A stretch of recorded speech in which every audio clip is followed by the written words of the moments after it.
આજે આપણે એક એવી શખ્સિયતને મળવા જઈ રહ્યા છીએ કે જેમનું ખાસ કરીને આપ જોઈ શકો છો કે એમનું પરફોર્મન્સ છે એને પ્રભુ પ્રત્યે કેટલો લગાવ છે અને એમના ગીતો દ્વારા જે ખાસ કરીને ભક્તિ ગીતો વિસરતા જાય છે એ ગીતો દ્વારા એમણે નિજાનંદ માટે લોકોને ખુશ કરવા નહીં, ઉપરવાળાને ખુશ કરવા માટે જે એ ગીતો ગાય છે પોતાની નિજાનંદ માટે, એ હવે ધીમે ધીમે એમણે શરૂઆતનો પ્રારંભ કર્યો છે. છેલ્લા 3 માસથી એમણે પોતાના ઇન્સ્ટાગ્રામમાં પણ આ ગીતો છે એ મૂકે છે, લોકોને પ્રતિભાવ મળે છે. વિસરાતી જતી ભારતીય સંસ્કૃતિ સંદર્ભે આપણે એની પાસેથી થોડુંક જાણીએ કે તમારું નામ શું?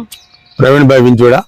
પ્રવીણભાઈ વિંજોડા. અને પ્રવીણભાઈ વિંજોડા છે એનો જો ટૂંકમાં પરિચય આપીએ તો એક અમરેલી કલેક્ટર કચેરીના સેવક તરીકે ફરજ બજાવતા પણ પ્રભુ ભક્તિ થઈ શકે. વ્યવસાયમાં આમ ગણો તો એમને એ સિવાયના સમયમાં પોતે પાનનો વ્યવસાય, કરિયાણાનો પાનનો બધો વ્યવસાય કરે છે. પણ એ સવારમાં લગભગ કેટલા વાગે ઉઠો છો? 4:45 અને નિત્યક્રમ. અને ત્યાર પછી આપ પ્રાતઃક્રિયા પતાવી અને આપનો થડો કેટલા વાગે સંભાળો છો? 5:15. હવે એ જે આપ સંભાળો છો ત્યાર પછી આપ નિજાનંદમાં કેવી રચનાઓ, કોની રચનાઓ, કયા જે વણ આપણું ભૂલાઈ ગયું છે એવી વિરાસતની રચનાઓ છે એના પહાડી અવાજમાં કોઈ પણ પ્રકારની હેલ્પ વગર એ પોતાના ગીતો છે એ ગાય છે. તો એના વિશે જ આપણે થોડું સમજીએ. ચાલો સ્ટાર્ટ કરો તમારા વિગતમાં. જય રામાપીર. આજે હું છેલ્લા આમ તો એમ માનો કે 1982 થી 8મું ધોરણ ભણતો જય મોદી હાઈસ્કૂલની અંદર. ત્યારથી અમે સવારની પ્રાર્થનામાં ભજનો બોલતા અને ત્યારે પણ 500ની સંખ્યાની અંદર પ્રિન્સિપાલ સાહેબ પણ બેઠતા અને કહેતા ભાઈ હજી 2 વાર ભજન ગાઓ, હજી 2 વાર ગાઓ. ત્યારે પણ ગાવતો. ત્યારથી આજે સુધીમાં લગભગ મને 5,000 ભજનો તો આમ ગાઈ દીધેલા હોય એવું તો છે જ. મને 5,000 ભજનો ગાયેલા છે એટલે એમ ગણો ને કે આમ ગણો તો આપણે જે ભજનીકો છે હેમંત ચૌહાણ ને બધા એની વાતો કરીએ છીએ, પણ આ નથી પ્રકાશમાં આવ્યું એનું કારણ લોકો સુધી આ વાત ગઈ નથી. ચાલો આગળ ચલાવો. એ 5,000 ભજનો તો ગમે ત્યારે કયો ત્યારે હું ગાઈ શકું છું. અને એમાંના અત્યારની આ પરિસ્થિતિમાં મને એક ભાવ થતો હોય છે કે ભાઈ હવે આપણે છેલ્લા 3 મહિનાથી હું સતત 2-3 ભજન સવારમાં ઉઠીને નિત્યક્રમ દુકાને બેઠો ગાતો હોઉં છું મારી માતૃભાષાની અંદર અને ભાવથી કે હૃદય પોતાનું આમ કે ભાઈ હવે આ. અને ક્યારેક એવો ભાવ થતો હોય છે કે ભાઈ હવે આ બધું હેમુભાઈ ગઢવી, દિવાળીબેન ભીલ, કાનજી ભૂટા બારોટ, ભાઈ દુલાભાઈ કાગ, ભીખુદાનભાઈ ગઢવી તેવા બધા કલાકારો જો આ ક્ષેત્રની અંદર આગળ વધી અને તેમણે ઝવેરચંદ મેઘાણીએ જે મૂકેલી રચનાઓ આજે ઉજાગર સમાજની અંદરથી નીકળતી જાય છે તો મને પોતાને એવો ભાવ થાય છે કે આ રચનાઓ હવે આપણે ફરીવાર પાછા ઉજાગર કરી ગુજરાતની જનતાને, ભારતની કે દુનિયાની દરેક માણસ સુધી આ વાત પહોંચે એવો મારો એક ધ્યેય છે. અને આપશ્રીને વિનંતી કે ભાઈ હું મારી કોઈ ઓલી નથી, મારી કાલી ઘેરી ભાષામાં નથી સંગીતનો કોઈ સાથ કે નથી, પણ કુદરતનો પહાડી અવાજ છે તે હું આજે 500 માણા બેઠા હોય ત્યાં સુધી મારો અવાજ એમને પહોંચી જાય છે. અને નથી ખરેડી પડતી કે નથી કોઈ જાતનું એની અંદર ઓલી આવતી એમ અવાજની અંદર કે નથી મારે ફરીવાર રિપીટ કરવું પડતું, ઘૂંટવું પડતું. તો આ એક પરમાત્માની, મારા ગુરુ મહારાજની એવી કૃપા છે કે તે આજે સમર્થ આપણી ઉપર હાજરા હજુર હોય એવું મને દેખાય છે એમ. અને આજે હું આગળ એમ માનીશ કે ભાઈ તમારી જેવા પત્રકારો કે કોઈ અકીલાના રિપોર્ટર મને મળ્યા, વહેલી સવારે મારી પાસે આવ્યા અને પૂછ્યું અને જોયું કે ભાઈ આ કેમ આ બધી પરિસ્થિતિ. મારા ઘરના એક ધૂપેડિયું કરતા હતા ત્યારે આ પત્રકાર મિત્ર ઉભા રહી ગયા અને જોયું કે બેન આ તો બધું વિસરાઈ ગયું છે હવે આ સમયમાં, હવે આવું કઈ રહ્યું નથી એમ. અને કોક જ ક્યાંક તમને જોવા મળતું હોય છે. ત્યારે પણ એને મારા ઘરને પણ એવો જવાબ દીધો કે અમે તો હળે ભળે રામાપીરની પ્રાર્થના કરીએ છીએ અને આ પ્રાર્થનાથી ભગવાન અમારા કામ પૂરા કરતા હોય છે, સમજે. તે એવી રીતે અમે અમારી પરંપરાથી ભગવાન પરમાત્માની પૂરેપૂરી મહેર છે આપણી ઉપર અને સમાજની અને કુટુંબની અને દરેક માણસની આપણા ઉપર બહુ અતૂટ કૃપા હોય છે. ત્યારે એક મને વાણી રૂપે ધીરો ભગતની વાણી યાદ આવે છે. તો ધીરો ભગત એટલે એક સંસારિક જીવનની અંદર એવા થઈ ગયા કે તેમના માતા પિતા કહેતા કે ધીરા ભગત હવે તું 20 વર્ષનો થયો છે તો મારે તમારે એક પરણાવો પડે એમ. તો ધીરો ભગત ત્યારે કહેતા મારે માં પરણવું નથી. તો કેમ? તો કે નહીં, મારે તો ભક્તિ કરવી છે, સંસારની અંદર કોઈ કાંઈ કરવાનું થતું નથી. છતાં માતૃભાવે એને કીધું કે ભાઈ હું પરણીશ, પણ તો એક દીકરો થશે, એક સંતાન થાય એટલે હું સંસાર ત્યાગી દઈશ. ત્યારે તેની માતાએ કઠણ કાળજે કીધું વાંધો નહીં, પણ તું લગ્ન કરી લે. લગ્ન કર્યા પછી ધીરા ભગતને એક પુત્રનો જન્મ થાય છે. એ પુત્રના જન્મ પછી ધીરો ભગત જે નિત્યક્રમ બોલ્યા પ્રમાણે તેઓ ત્યાંથી નીકળી હાલ્યા જાય છે અને આજે 25 વર્ષ સુધી તે તપસ્યા કરવા માટે નીકળી જાય છે. અને નીકળતા છેલ્લા 25 વર્ષ થાય ત્યારે પછી એને કુદરતી રીતે તેમનું યાદ આવે છે કે હાલો મારા કુટુંબ કબીલા શું કરતા હશે, તો હું પાછો એકવાર આટો મારું. ત્યારે ધીરો ભગત પાછા એના મૂળ ગામની અંદર આવે છે. ત્યારે પછી એક આવતા નનામી સામી મળે ગામની અંદર. નનામી મળે એટલે એને જોયું કે ભાઈ આ નનામી કોની જાય છે, એટલે એ જોતા જોયું અને તેમે નનામીની સાથે જોઈન્ટ થઈ ગયા. શમશાનની અંદર ગયા. નનામી બળી ગયા પછી તેમને પછી ડાગુને છેલ્લે પૂછ્યું બેઠા હતા ત્યારે કે ભાઈ આ રાખ બળી ગઈ ને હતું એ કોણ? ત્યારે ત્યાંથી જવાબ મળ્યો કે અમારા ગામની અંદર ધીરો ભગત નામનો એક ભગત હતા અને ધીરો ભગત હતા ને તેઓ આજે 25 વર્ષ પહેલા તેઓ સંસાર ત્યાગી કાઢીને ભક્તિ માર્ગે નીકળી ગયા છે. ત્યારે ધીરા ભગતની બેઠા એમ થયું કે ભાઈ હું તો આજે 25 વર્ષથી નીકળી ગયો તો ત્યારે મારે આવીને મારે આ જોવાનું. ત્યારે ઓલાએ કીધું કે ધીરા ભગતનો દીકરો હતો. ત્યારે ધીરા ભગતને ખુદને એમ થઈ ગયું કે ભાઈ આ કઠણ એક છોડ છે કાળમી એમ. ત્યારે એના પોતાના ભાવથી, હૃદયથી, કરુણતાથી આવું એક પદ લખાઈ ગયું છે ને એ પદની અંદર ધીરો ભગત એમ બોલે છે, જી કઠણ ચોટ છે આમ કાળમી રે મરણ મોટેરો માન એતે હરિનો રસ પીજીએ હે વાલા હેતે પ્રભુને ભજીએ. કટણ ચોટ છે આ કાળમી રે મરણ મોટેરો માન કઈક રાજા ને કઈક રાજીયા એ છોડી હાલા ઘર બાર રે એતે હરિનો રસ પીજીએ એ મારા પ્રેમે પ્રભુને ભજીએ.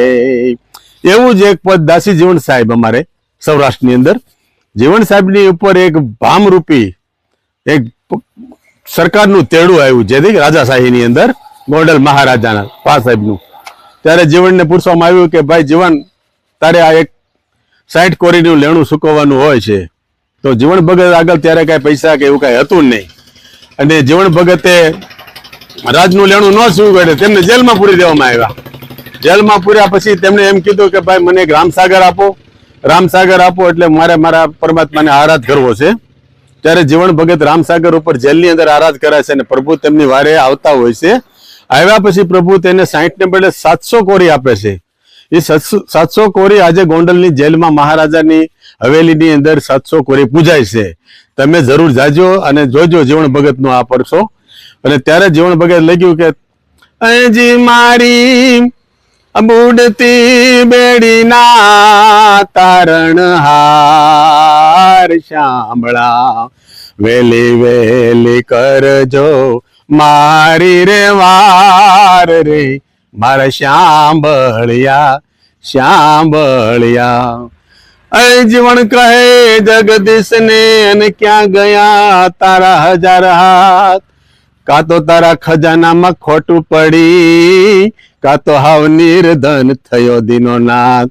ત્યારે દાસી જીવણ સાહેબ જેવા કોક જ વિરલા ભગવાનને દીનોનાથ કહી શકે, બાકી આજે સંસારની અંદર કોઈ બોલી ન શકે કે દીનોનાથ હું એમ. એટલે એવા જ ભગવાનના એક રૂપે એક કામ કર્યા હોય છે. અને ત્યારે કવિ દુલાભાઈ કાક કહે છે કે તું મીઠો આવકારો આપજે, ભૂલી ન જાતો. જી તારા આંગણિયા એ પૂછીને જે કોઈ આવે રે આવકારો મીઠો આપજે ઓજી. એ આવકારો મીઠો આપજે હોજી. ત્યારે દુલાભાઈ કાગે એમ કીધું કે ભાઈ એને કાંઈ જોતું નથી, કાંઈ માંગવું નથી આવ્યો, પણ એને તું ખાલી બે વાત એની સાંભળજે, એની બાજુમાં બેસજે, છેલ્લે એને જમાડજે અને છેલ્લે તું જાપા સુધી એને વળાવવા જજે. આ ભાવ સાથે દુલાભાઈ કાગે પણ આજે ભારત સરકારની અંદર તેમને એવોર્ડ મળતા હોય.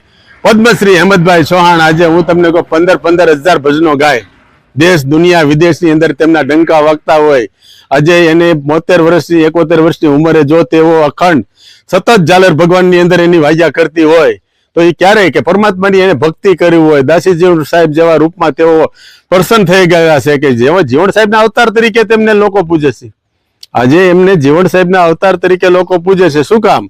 કે તેઓ એક હૃદયના ભાવથી કોઈ નિજાનંદ વાણી, શું કામ કે કોઈ સંતોને બાકી નથી રાખ્યા. તેણે પીર, પેગંબર, અલ્લાહ જે કોઈ હોય તેમને દરેકના સંતોના ભજનો. તો આજે પણ મારે પણ એવો ભાવ હોય છે કે દરેક સંતો મહંતોની અંદર કોઈ પણ પ્રકારને આપણે ઓલી ન હોય ત્યારે હું મારા પોતાના ઓલાથી એમ કે ભાઈ આપણે કોઈ સંતો ભૂલાઈ ન જાય. દિવાળીબેન ભીલ જેવા કે મારે ટોડલે બેઠો મોર ક્યાં બોલે. અજબ હે મારે ટોડલે બેઠો રે મોર ક્યાં બોલે, મારા હૈડારો હાર જનાવર જીવતા જાલા રે મોર ક્યાં બોલ. અને છેલ્લે મારે એક જોગીદાસ બાપુની વાત કરવાની છે કે જોગીદાસ બાપુ એટલે અમારા સાવરકુંડલાનું આંબરડી ગામ. જોગીદાસ બાપુ એટલે સાવરકુંડલાનું આંબરડી ગામની અંદર તેઓ બારવટિયા તરીકે ઓળખાતા અને તેમને ભાવનગર મહારાજા સાથે બારવટું ચાલતું હતું. તેવામાં તેમણે એક વસ્તુ, જ્યારે એવો વિજપડી ગામની સીમની અંદર નીકળતા હોય છે, વિજપડી ગામની સીમની અંદર નીકળતા હોય છે ત્યારે એક જંગલની અંદર એટલે ખેતરની અંદર એક 16 વર્ષની દીકરી ઢોર સરાવતી હોય છે. ત્યારે જોગીદાસ બાપુ એવા જંગલની અંદર એવા નીકળ્યા હોય છે. ત્યારે દીકરીને ખબર નથી કે જોગીદાસ બાપુ કોણ છે એમ. ત્યારે દીકરી એમ નીકળી ત્યારે જોગીદાસ બાપુ ઘોડી ઉપર ઉભા રહીને બોલે છે કે બેટા તને બીક નથી લાગતી? ત્યારે દીકરી બોલે છે કે બાપુ બીક શાની લાગે? તો કે ના, આ અઘોર આ વનમાં અંદર જંગલમાં તું એકલી રખડશો તો તને કેમ બીક નથી લાગતી? તો કે બાપુ જેના જોગીદાસ બાપુ જેવા બારવટિયાના ઠેકાણા હોય તો કોના બાપની બીક હોય કે ભાઈ કોઈ દીકરી સામું મા બેન સામું જોઈ શકે એમ? તો ત્યારે જોગીદાસ બાપુ હેઠે ઘોડી પરથી નીચે ઉતરી ગયા, સૂર્યનારાયણ સામું જોઈને બે પગ હાથ જોડીને ઉભા રહી ગયા કે બાપુ મારું બારવટું હાલે કે ન હાલે, બાપુ મારું બારવટું હાલે કે ન હાલે એની મને પરવા નથી, પણ આજે આ દીકરીઓ મારી ઉપર જે વિશ્વાસ મૂકે છે ને તેમનું મને પૂરેપૂરો ગર્વ છે. ત્યારે હું કહું છું કે આજના રાજકારણ કરતા 100 ગણા બારવટિયા સારા હતા. તેમ જોગીદાસ બાપુ થકી હું પણ આજે એવો જ વિચાર ધરાવું છું કે જોગીદાસ બાપુને જેવી રીતે પરંપરા અને નીતિમત્તા રહે તેવું પરમાત્મા મારા ઉપર રાખે તેવી આપ સર્વ સમાજને વિનંતી સાથે જય આપા ગીગા. જો આપ જોયો છે કે પ્રવીણભાઈ ભારતની ખાસ કરીને કાઠિયાવાડની વિશ્રાતી સંત પરંપરા અને જે ભજનાવલી છે અને આપણો ઇતિહાસ છે એ પણ એમણે છે એ બહુ સારું જ્ઞાતા છે. અને છતાં પ્રસિદ્ધિથી પર રહી અને આજે ખાલી નિજાનંદ માટે એ હંમેશા રોજ પોતાના 2-4 ભજન છે એ રેકોર્ડ કરે છે અને પોતાના ભજન હવે ધીમે ધીમે ઇન્સ્ટાગ્રામ ઉપર પણ મૂકે છે. અને લોકોનો જે ખાસ છે એ માર્મિક ભજનો અને જે ઓરિજિનલ ભજન કહેવાય, કાઠિયાવાડી સંસ્કૃતિને સભ્યતા દર્શાવતો જે એમાં સાર છે એ ભજનો છે એ ગાય છે, આનંદ માણે દરેક કલાકારોને લઈ કરવીને આમ કોઈ લક્ષ્યમાં લઈને એમ અને ગાય છે અને પોતાનું જે જીવન છે એ આનંદથી વિતાવે છે. આપ પણ જો એમના ભજનો સાંભળવા માંગતા હો તો એમના ઇન્સ્ટાગ્રામ ઉપર જરૂર જોજો. Thank you. જય જય. હોય